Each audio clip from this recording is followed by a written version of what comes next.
first thing, are there any questions or remarks? Homework was okay? Yeah, the last page was kind of dumb. I didn't get it. The last what was done? The last page.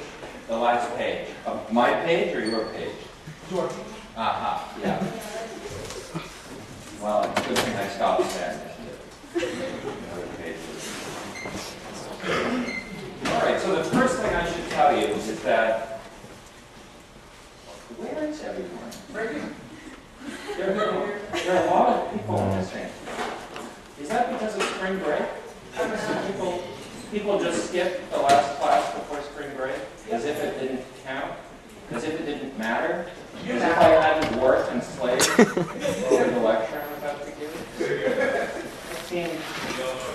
Okay. Well, listen. So the first thing is that you all will be getting A's. That's how it works. We got that. We got that.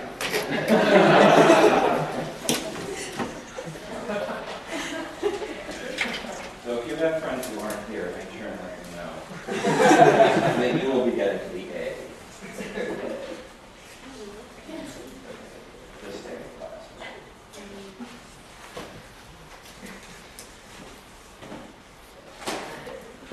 You got it.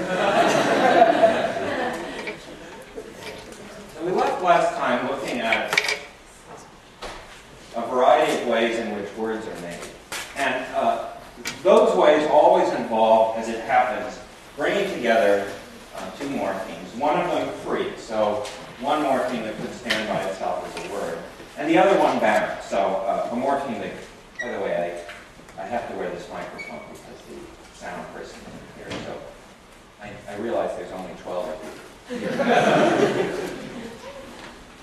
And the other morpheme always stands inside a larger word, never stands alone. So those are the combinations we saw. And we saw different ways in which that can arise. So and those differences really just had to do roughly with how the bound morpheme, the affix, arranged itself relative to the free morpheme, the thing that just stands as a word, to make a larger word. So we saw cases where the bound morpheme attaches to the front end of a word to make a larger one. Those are prefixes like read and un, for instance. And we saw cases where the bound morpheme hooks onto the end of the free morpheme to make a larger word. Those are suffixes, mess, bubble, the past tense stuff, those things. And we also saw that the bound morpheme could stick inside the free morpheme. Those are infixes. And the example we saw of that in English was bloody. And here's the rule we came up with. And it makes words like these, you'll remember. Fan, bloody, castic, massive bloody Massachusetts. So those are the three principal kinds of words we've seen so far.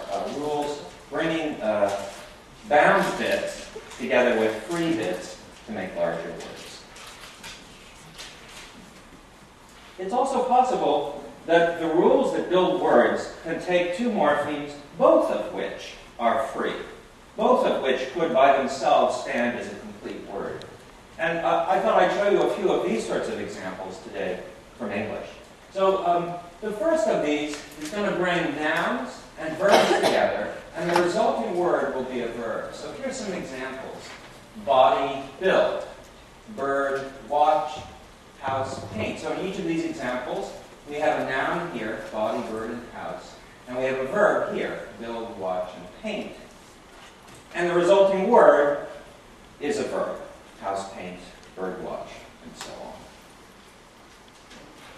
When this happens, when two free morphemes, so two complete words if you like, are brought together to make a larger word, we call these compounds. So here's our first example of a compound. Many other sorts of examples. Let's look at a few others. So the next set we'll look at are, again, the words being built are verbs, but this time they're being built by bringing an adjective and a verb together. So here's some examples. What's this?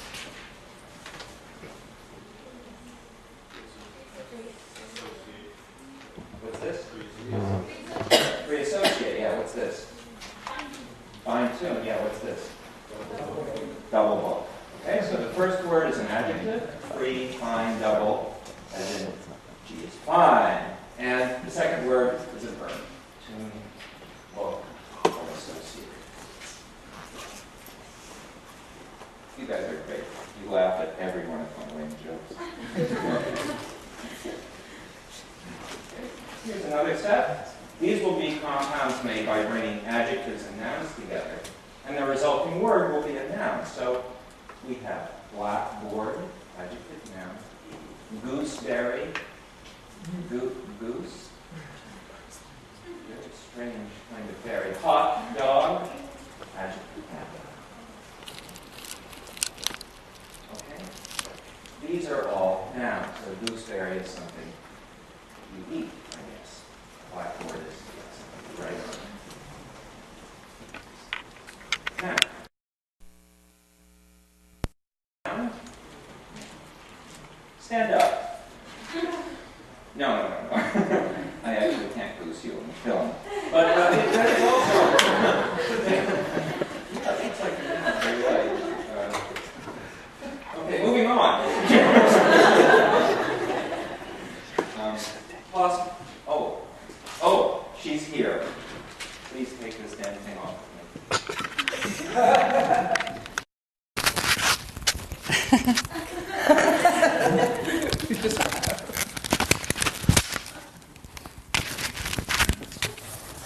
Sorry.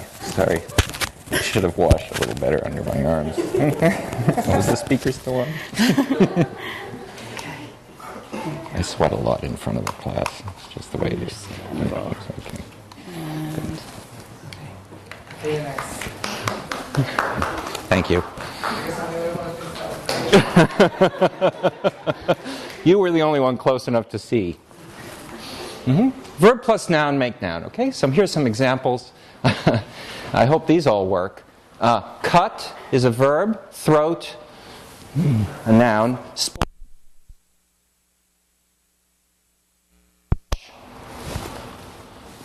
A verb, word.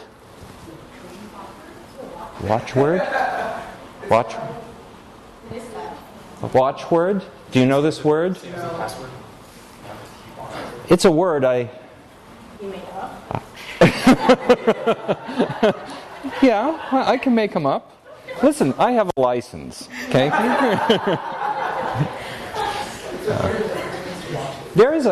Has no one heard of watchword? You know, now that you ask me, I don't have any clue what it means. Yeah. I don't know what it means, but I've definitely heard. Okay, thank you. That's great. You get an A+. Watchword, spoil sport. Well, okay, so at least two examples here. Okay. All right. So there's some examples of compounds. And I show you about compounds partly just so that you'll know it's possible to build a word out of two other words, but also because there's something rather interesting that appears when we look at all of these cases together. So let's go back over them. I'll try and be more interesting. Yeah, so here's what we've seen. Noun plus verb can make verbs. Adjective plus verb can make verbs. Adjective plus noun, nouns. Verb plus noun, nouns. And if you look at all of these cases, what you'll notice perhaps is, the word being made, verbs or nouns, correlates with the word that's on the right-hand side. So it doesn't matter what word type is the left-hand member of these compounds, but the right-hand member, it seems, matches always the part of speech of the entire word being made. Okay? That, it seems, is a pretty regular rule about compounds. There are some exceptions which I'm not going to show you because then I'd have to explain them to you. But this looks like a good generalization.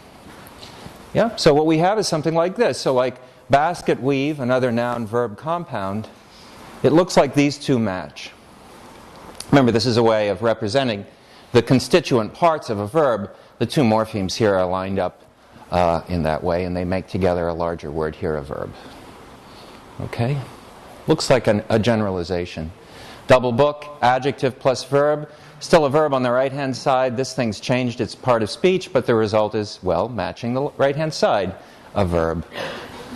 Adjective plus noun, we get a noun. In general, what seems to be the case is that the part of speech, the category, it's sometimes called, that some word belongs to, will match the category or part of speech of the morpheme, here it's a full word, of the morpheme that's the right-hand member. Okay.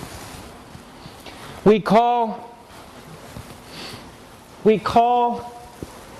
the morpheme that's in a word whose category status determines the category status of the entire word, we call that the word's head. So in these examples, if we have an adjective and a noun making a noun, the noun is the head of the entire word. If we have a noun and a verb making a verb, it's the verb that's the head of this whole word.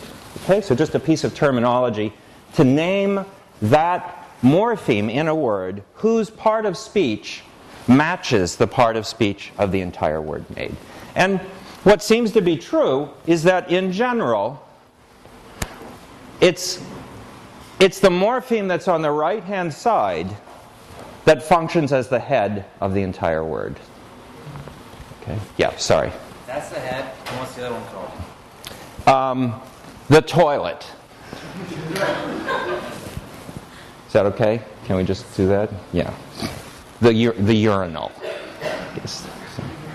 Get my toiletry vocabulary right.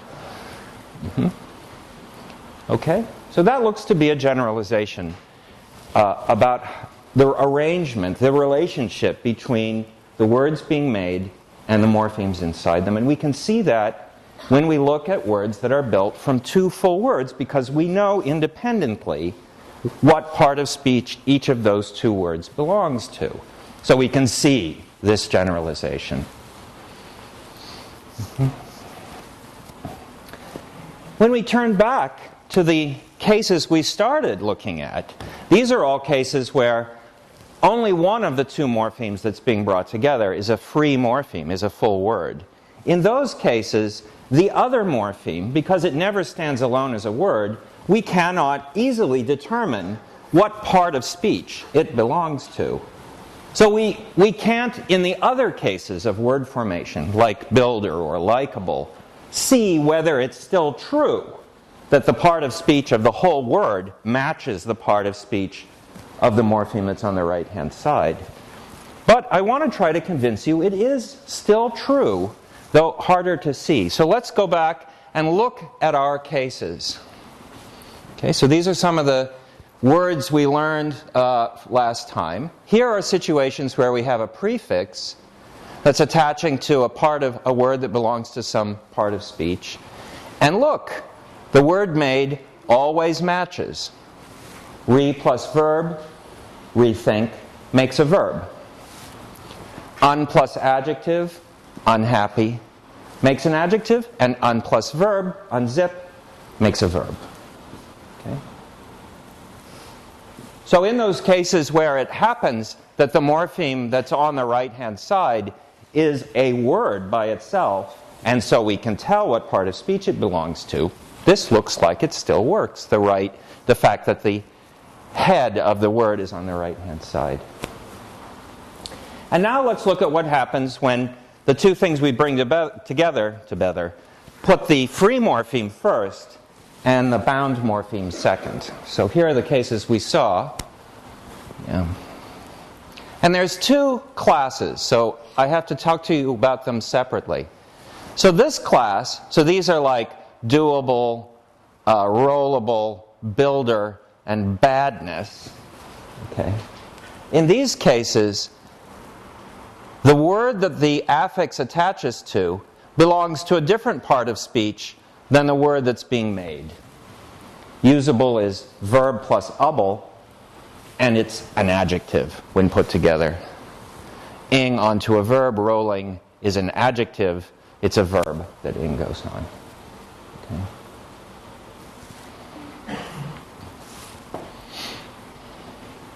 It could be that the reason these words belong to a different part of speech than this part of them, the first morpheme, is because this part is a part of speech that matches these. Yeah? So it could be, for instance, here's the hypothesis, it might be that able is an adjective.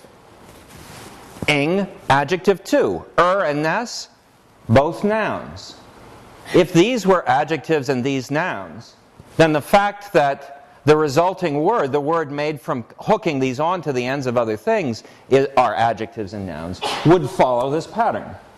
The part of speech of this suffix would match the part of speech of the whole word. Do you see that? And in fact, it sort of makes sense if you think about the doable case, the case involving able. Able is an adjective. Well, at least able is an able man.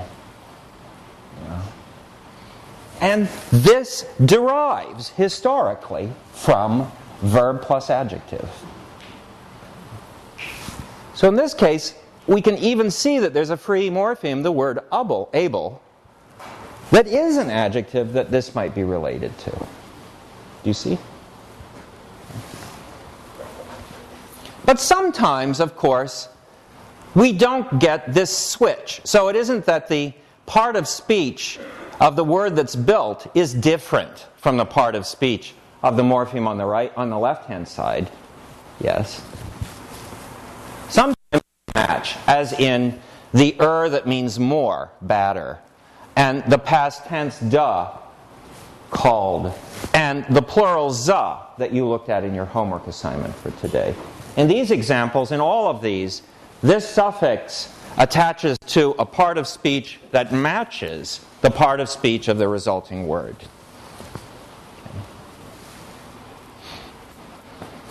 Okay, so do you see the setup?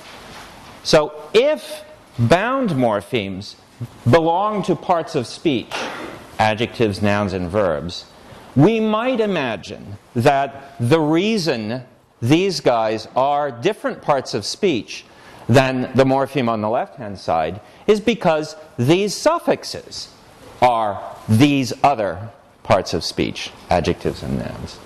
And this rule that matches the morpheme's category on the right side to the category of the word being built, that rule still applies. If that's what's going on, we have to understand, well, why in these examples does it look like the part of speech of the word being built matches not something here, but it looks like it's matching the part of speech of the word on the left-hand side? You with me?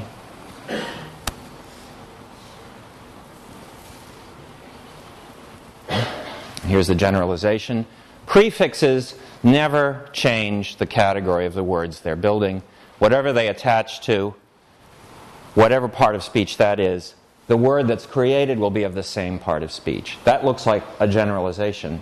And that would follow if this law held even for these words, even for words that are built not from two free morphemes, but from a free morpheme and an affix.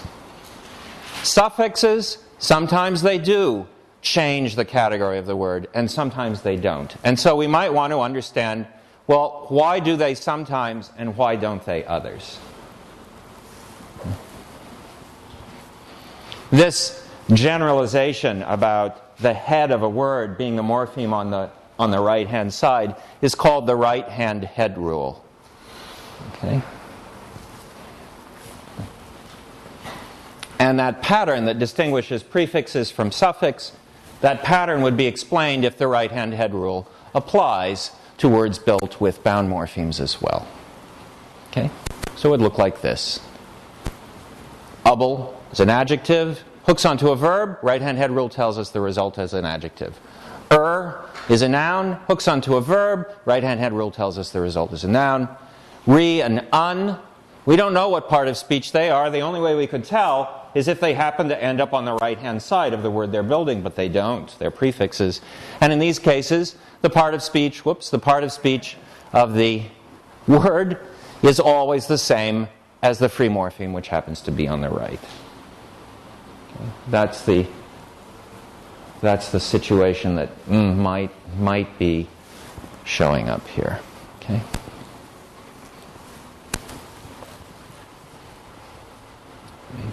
So now let's ask ourselves, well, what makes those cases where the affix on the right-hand side has the, actually changes or makes the word's category different from the category of the word it attaches to, and what makes those situations different from those where the suffix doesn't do that? So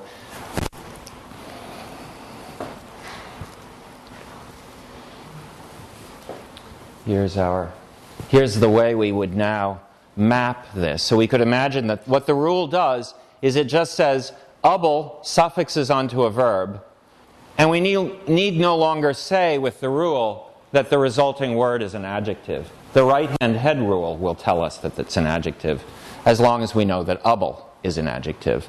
And so it goes for all of these. So we can predict that the part of speech of the word made by prefixing re onto something will be the same as the thing that re prefixes onto.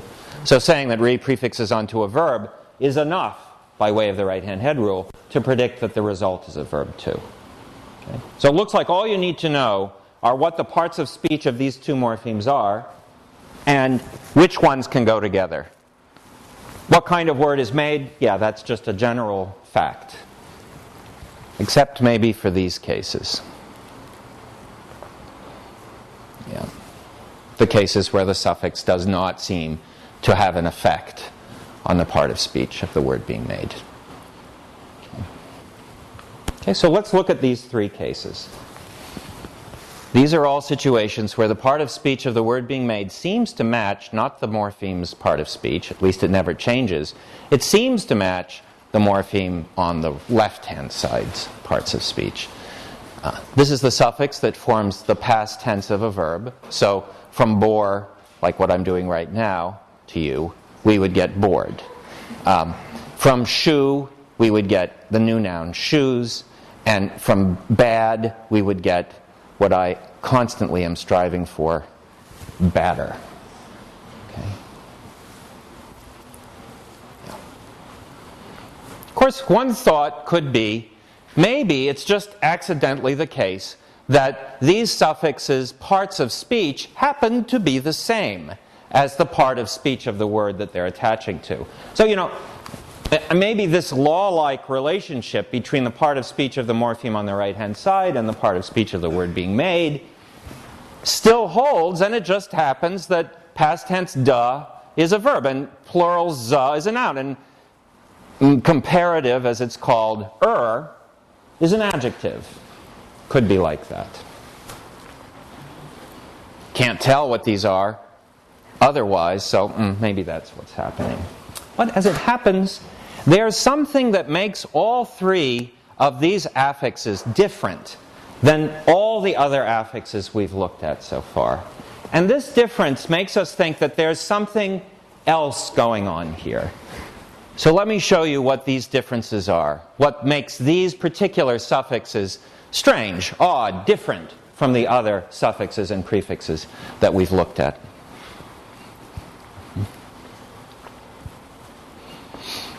Remember, one of the things I told you about rules that build words is that they will say things like, able can go on a verb. And now we know the result is an adjective because able is an adjective. These rules will say able can attach to things that are of the word class verb, but it's not that they can attach to every verb, remember? Only some verbs. And sometimes the reason for that is just because of the meanings of the words that are trying to be built. So for instance, able doesn't attach to know. Arrive. Yeah. Able can go on the verb know to make knowable, but it can't attach to the verb arrive to make arrivable. Yeah. Arrivable doesn't have a meaning because able requires verbs that have objects, and arrive isn't one of those objects. That's very generally true for all the affixes I taught you. They will say, I can attach to something that belongs to this part of speech, but as it happens, they don't attach to every word that belongs to that part of speech. There are other factors that come in and say yes or no. As a result, it's just not the case that every verb in English will have an adjective form built from able. Arrive doesn't, for instance. And just like able is re can go on verbs, only verbs, but not every verb. It can go on the verb do to make redo, but it can't go on the verb know to make re-know. So though every word that has re in it will be a verb, it's not the case that every verb has a re form. No, it doesn't. Yeah. That's completely true. So every one of these suffixes can go on a particular form, suffixes and prefixes. Yeah. So able. Yeah. But it can't go on every member of that form. So we saw arrivable and re-no isn't possible. Eat can't make the adjective eating. There is the word eating, but that's a verb, not an adjective. You don't say the eating apple. Yeah. I don't. I hope you don't. What is that? Oh, can go on verbs, but it can't go on all verbs. It can't go on appear. Appearer is no good. That isn't a possible word. Nest can go on adjectives, but it can't go on all adjectives. It can't go on former, for instance. Formerness, no good. Un can't go on low. The one that goes on verbs, can't go on the verb think. Okay? So all I'm telling you right now is that if you look at these rules that put these prefixes and suffixes together with parts of speech, you'll find that there are kinds of things, verbs, nouns, and adjectives, that don't allow those suffixes or prefixes to attach to them. Because though these rules will combine suffixes and prefixes with a particular class, they are blocked from doing so to all members of that class. Some words will go without these forms. Okay? That's true for these suffixes and prefixes, but it's not true for the past tense da, for the plural za, and for the comparative the three suffixes that don't seem to obey the right-hand head rule, or at least don't show evidence of obeying the right-hand head rule. It turns out that every single verb does have a past tense form. No verb fails to be able to go into the past tense. And every single noun has a plural form. There is no noun that can't be plural. And every single adjective, damn it, has a comparative form. If you're an adjective, you must be able to be a comparative one. These three affixes are, we say, productive.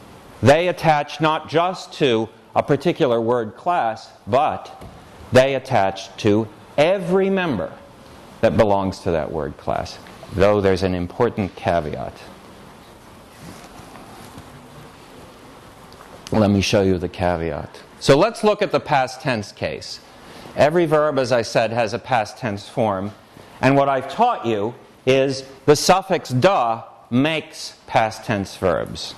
Makes one verb, another verb, and adds to the meaning of that verb that the description of the activity the verb has occurred in the past. But I lied to you a little bit, just ever so slightly, because though every verb has a past tense form, and this is something that makes a past tense verb, there are other ways of making past tense verbs, as you probably know. So, for instance, the past tense of think is not thinked, it's thought. Yeah. The past tense of bite is not bited, it is bit. It's been a while since I've been bitted. Yeah. So for some of these verbs, the past tense form exists but does not use the da suffix. Instead, there's a special word built just to indicate past tense. Oh, I have another one. The past tense of ride. Oh, is rode. Yeah. You know, after I teach the IPA, I remember it for about 2 weeks, and then I forget it. So you guys actually know the IPA better than I do at this point. So you can just tell me what's up there. You, in particular, can just read. Could you just read the words to me? Yes. ride, rode. Yeah, okay? So here's the setup. There is a way of making a verb a past tense verb, but that way is a little more complicated than I told you. That way has two kinds. First, there are special words, words made for a particular verb that express the past tense. Thought for think, rode for ride, bit for bite, for instance. What the rule that makes past tense verbs does is it looks to see, is there one of those special words that expresses past tense? And if there is, use it. And if there isn't, suffix da.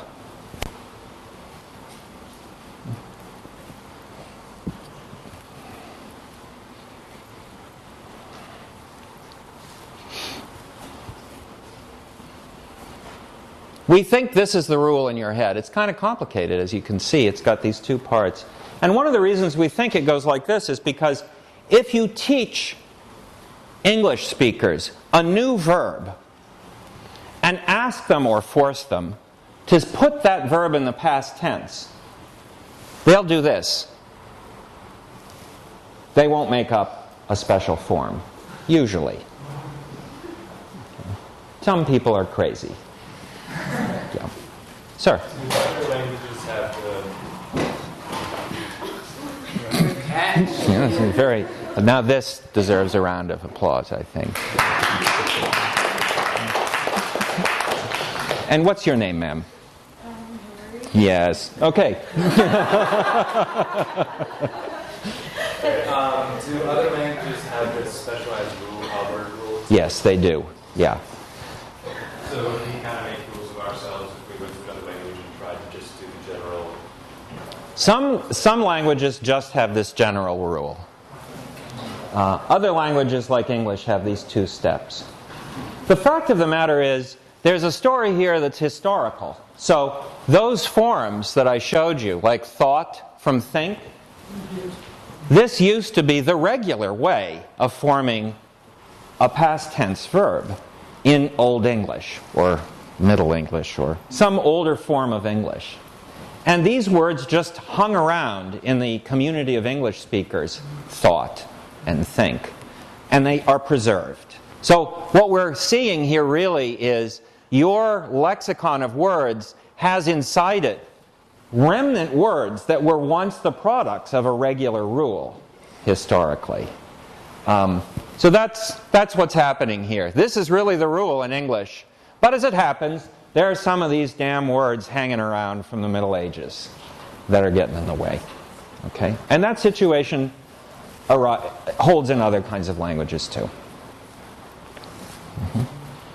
Okay? Are we?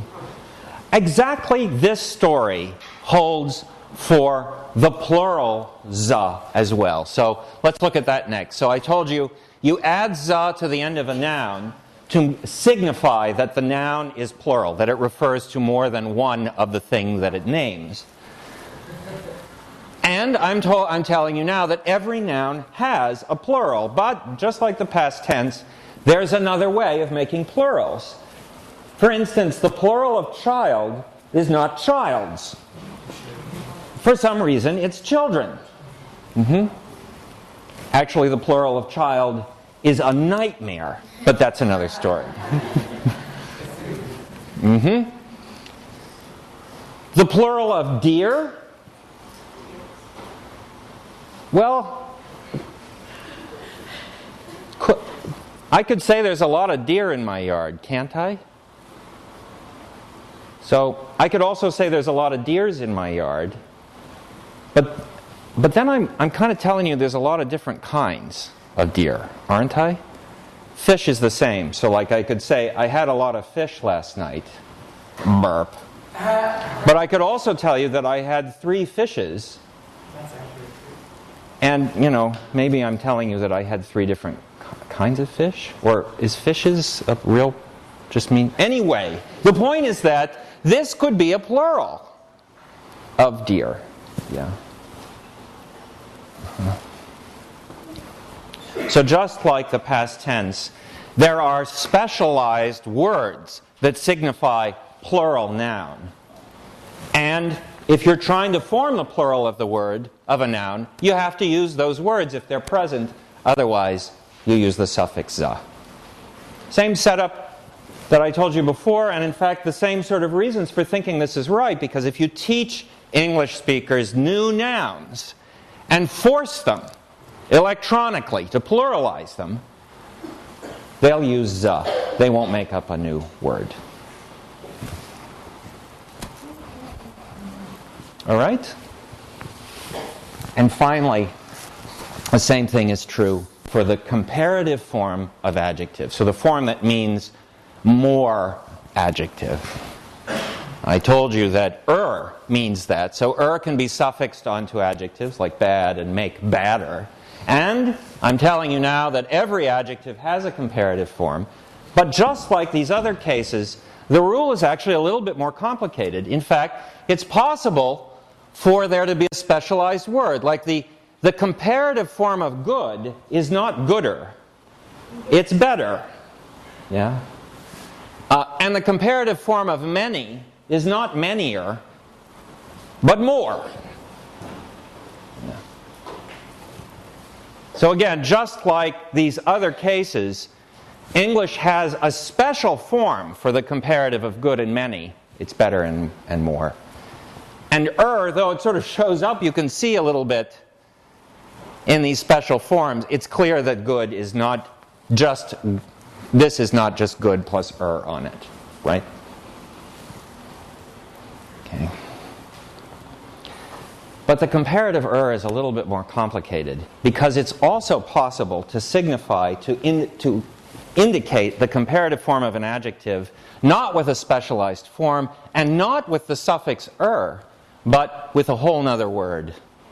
For instance, the adjective melodic does not make the comparative form melodicer. There's no special word for it either. You use instead the word more plus melodic. More melodic means melodicer. Right? Many adjectives then have their comparative form used with another word. That's how it's formed.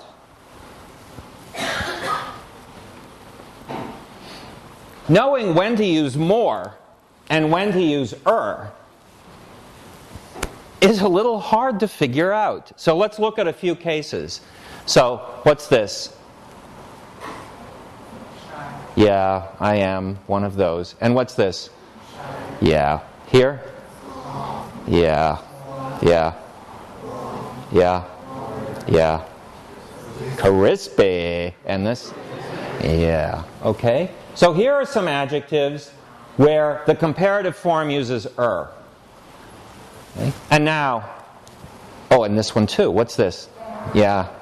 Okay. And what's this? Up county. Who said that? That's great. So you were also the one who knew watchword. Yeah. Do you read 19th century novels or something? Are you like? No, I hate English literature. You do, Hayden. Let's get a close-up of her. Up county, that's an adjective. And up countier? No, instead more up county. She's more up county than you are. Yeah? What's this? Orange. Oranger? More orange. What's this? Yeah.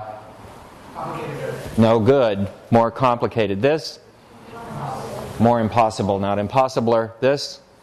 Solid, not solider. More solid. This? Furtive, not furtiver, but more furtive. Okay? Why?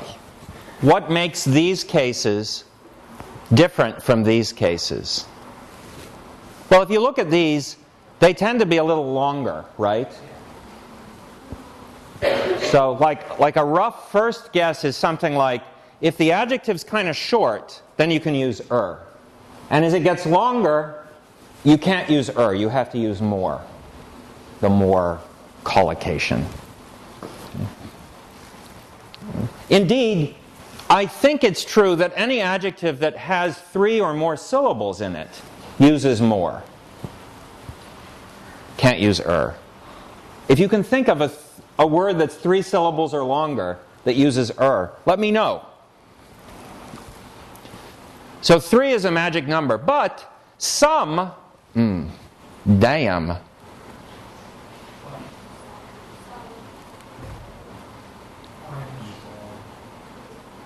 See, orange is 2, solid is 2, furtive is 2,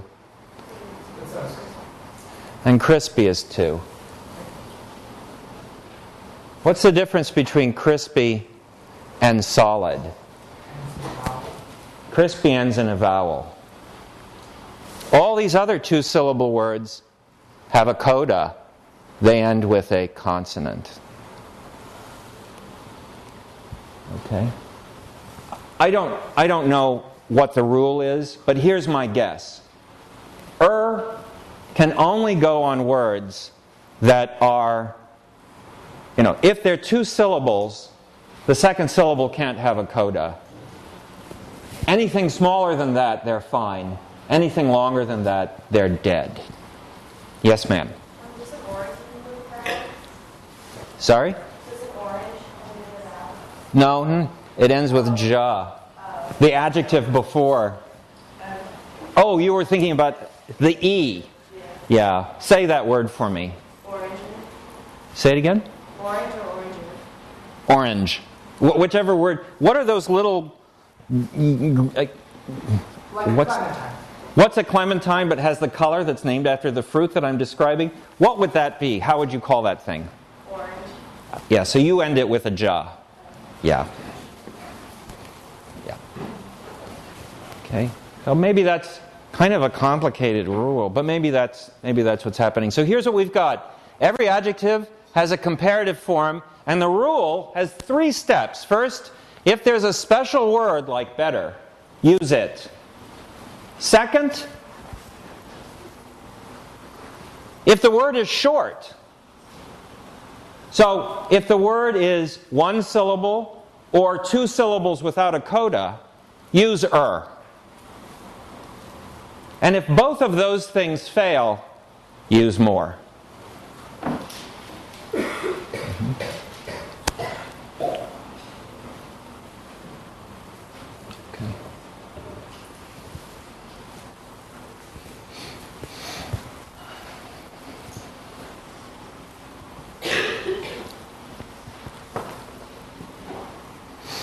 These slides are on the web page, by the way. So, nouns all have plural forms. Verbs all have past tense forms. And every adjective has a comparative form. The rule forming them is a little bit complicated, but one part of that rule involves these suffixes that we're worried about. De, z, and er. Morphemes that are productive in this way are called inflectional morphemes. The plural za is part of an inflectional morpheme, the plural. The past tense da is part of an inflectional morpheme, the past tense. And is part of an inflectional morpheme, the comparative. Inflectional morphemes never affect the category of the word being built. If you're one of these kinds of morphemes, no matter whether you're on the right-hand side or the left-hand side, you are incapable of making the word, of affecting the category of the word you built. And that's exactly what we saw. The plural za, the past tense da, and the comparative they go on nouns, verbs, and adjectives, and the results are just what they go on. They had no effect on the part of speech of the word being built. Those are 2 things that seem to go together. And a third thing that goes with this is that inflectional morphemes, these sorts of affixes, they seem to be sensitive not just to the stuff that they're attaching to make a word, but they're sensitive as well to the words that are around them. We sort of see that in the comparative, where one of the forms is indeed using a word somewhere else. But I can show you that's true for these other suffixes too. So for instance, what's this sentence? The shoe is black. We have a noun here, and we have a verb, is. If I make this noun plural, tain't no good. Right? It gotta be are. Yeah. This suffix has an effect on words nearby. Let me show you that for the comparative too. So here is a sentence that has an adjective, long, and it has after it this phrase, because Sally is tall. The bed is long because Sally is tall. Sir? I was thinking about like the three-syllable words. Would it uncanny, since it ends in a vowel sound? Oh, very nice. Uncanny. Uncannier? Uncannier. I like it. Probably more uncanny is also possible, but I think I'm with you. Uncanny is pretty good. By the way, uncanny, how many morphemes are in it?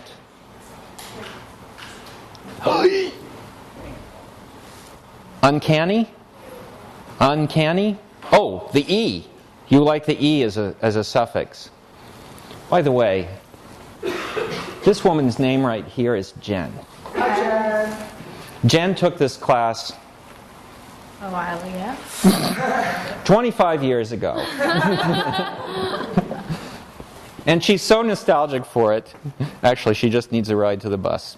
So she had to sit in my class again. Okay, so here, adjective, clause that follows, long. Now, if I make this, good counterexample, thank you, I'll hold on to it, okay? Long. If I make this comparative, if I change this to this, the result is not good. The bed is long, then Sally is tall. It's just not a good, there's something wrong with it. But if I use the comparative form, longer, it's good. This phrase, then Sally is tall, looks for this morpheme. And if it doesn't see it, it complains.